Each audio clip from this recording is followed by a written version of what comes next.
And Ukrainian forces are fighting to keep control of Mariupol despite an ultimatum from Russian troops to surrender or, quote, be eliminated. The port city is a big strategic target for Russia.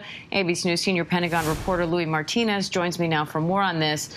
Louis, right now it looks like Ukrainians are rejecting those Russian demands to surrender, and a small group of fighters are still defending Mariupol. How much longer can they hold out?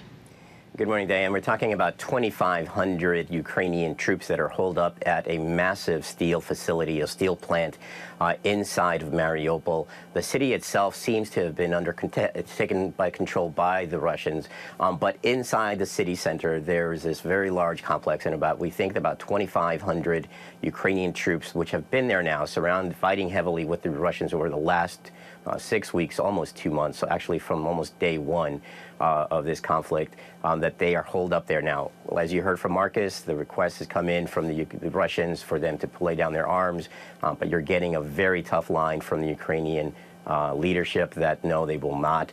It's really unclear how much longer they can actually survive without surrendering, if they do actually surrender, or if some Ukrainian leaders have said that they will fight to the death. Either way, it's going to be a very tough fight.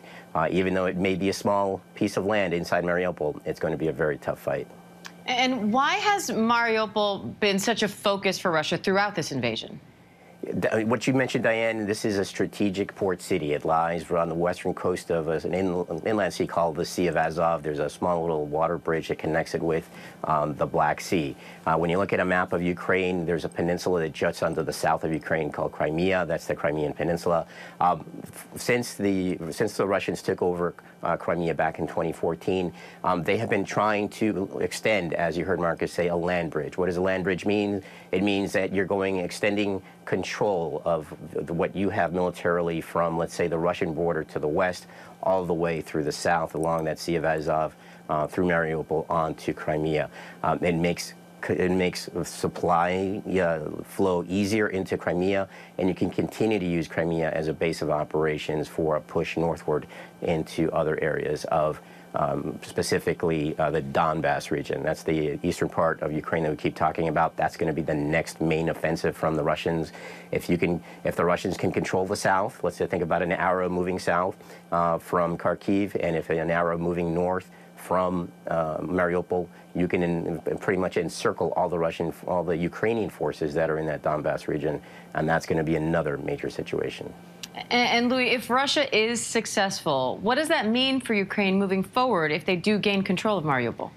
Well, you're going to have a new scenario, because if all of those Ukrainian forces in eastern Ukraine end up getting trapped, encircled, then how are they going to get those arms flows that we're seeing from the United States and other Western allies, those arms that are really keeping the Ukrainians in the fight? If Mariupol folds, now you're going to see that the Russians are control that land bridge. They'll be able to get more supplies because it is a port city, and then from there get more supplies and troops headed to the north. It's a way of reinforcing the arms flow, reinforcing the troop flow up to the north into the Donbass. It's going to be very difficult for the Ukrainians now at that point to control eastern Ukraine. And then what does that mean for the west? What does that mean for Kyiv? Is Kyiv, as you heard from Marcus, once again potentially becoming a target? And so a lot of potential opportunities open up for the Russians, but it's going to be very difficult for the Ukrainians to keep it up. All right, Louis Martinez, we appreciate it. Thank you. Hi, everyone. George Stephanopoulos here. Thanks for checking out the ABC News YouTube channel. If you'd like to get more videos, show highlights, and watch live event coverage, click on the right over here to subscribe to our channel. And don't forget to download the ABC News app for breaking news alerts. Thanks for watching.